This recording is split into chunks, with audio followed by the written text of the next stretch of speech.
The drama surrounding Caitlin Clark's rise didn't just reshape conversations about the WNBA, it rewrote the entire financial reality of a franchise that had been quietly bleeding money for years. For more than a decade, the Indiana Fever existed in a state of polite survival, standing upright only because their billionaire owner, Herbert Simon, kept writing checks to patch the holes. Attendance was low, television numbers were barely visible, and merchandise sales struggled to justify the cost of manufacturing. The Fever weren't alone in this. Most WNBA teams survived through the financial generosity of their NBA counterparts, limping along without the promise of true profitability. But then came April 2024, and everything changed the moment Caitlin Clark's name was called with the #1 pick. Suddenly, a franchise that once struggled to bring in 4,000 fans a night found itself welcoming crowds so large, they had to rethink how they measured success. Clark wasn't just a draft pick, she was an economic force, the kind that sports leagues dream about but almost never experience. Nearly overnight, Indiana went from drawing sparse crowds to selling out home games with more than 17,000 fans packing Gainbridge Fieldhouse. Merchandise began disappearing from shelves the moment it arrived. Opposing teams scrambled to relocate games to larger arenas, and television networks discovered that the young rookie from Iowa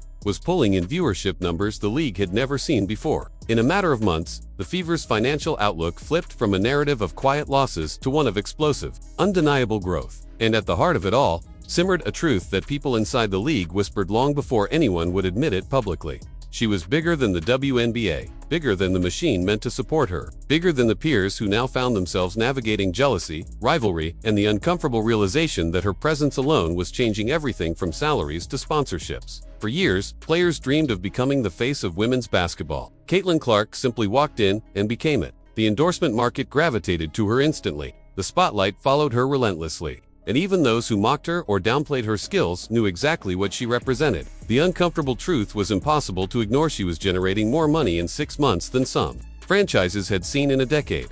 Before she arrived, the Fever's attendance hovered around 4,000 fans per game. The upper bowl of the arena often sat untouched, dark and silent. But the moment Clark stepped on the court, attendance skyrocketed to more than 17,000, making Indiana the #1 draw in the entire league. 17,000 fans every night means 17,000 parking fees, concessions, ticket upgrades, and merchandise purchases. Sports analysts estimate that the jump in attendance alone brought in nearly $20 million in new revenue, money the Fever had never come close to seeing before. And that's before adding the playoff push, which only amplified fan momentum and added several million more to the bottom line. But the surge didn't stop in Indiana. Wherever the Fever traveled, opposing teams scrambled to accommodate the tidal wave of fans eager to see Clark in person. Smaller arenas were abandoned in favor of NBA-level venues. The Mystics shifted their game to Capital One Arena. The Dream moved to State Farm Arena.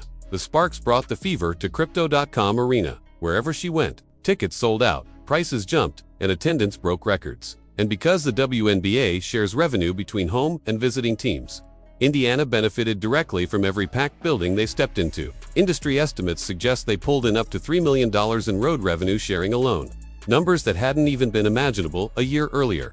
Television transformed right alongside it. Networks that once saw WNBA broadcasts as modest, niche programming suddenly found themselves reporting viewership spikes unlike anything the league had ever experienced. Games featuring Clark consistently pushed past the 1 million viewer mark, far surpassing typical WNBA ratings. This didn't just change the value of a single season, it changed the negotiations for future television deals. A larger TV contract means more revenue for every team, and Clark's presence became a key bargaining chip in, proving that the league's audience potential was far greater than previously believed. Merchandise sales surged so dramatically that supply chains struggled to keep up. Jerseys, shirts, hats, anything with Clark's name on it evaporated almost instantly. Fanatics reported her as the top-selling figure in women's basketball across the board. Even under the league's shared merchandise system, Indiana still earned a substantial portion of those sales, translating into millions more flowing into the franchise. For a team that once fought just to break even, these numbers weren't improvements, they were miracles. And then came the biggest sign of all, the $78 million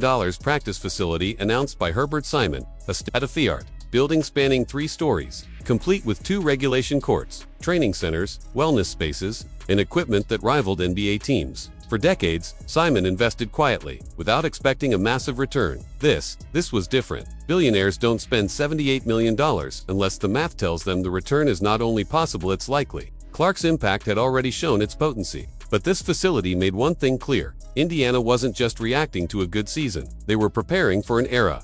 What makes this story even more compelling is what it signals for the league's future. Other franchises are watching and realizing that profitability isn't a fantasy, it's achievable. Players now have stronger leverage during collective bargaining, pointing to Indiana's financial transformation as proof that salaries, benefits, and resources must evolve. The Fever's success becomes a blueprint for expansion franchises waiting in the wings in cities like Portland and Toronto. And fans, for the first time in years, feel the momentum of a league shifting toward mainstream recognition.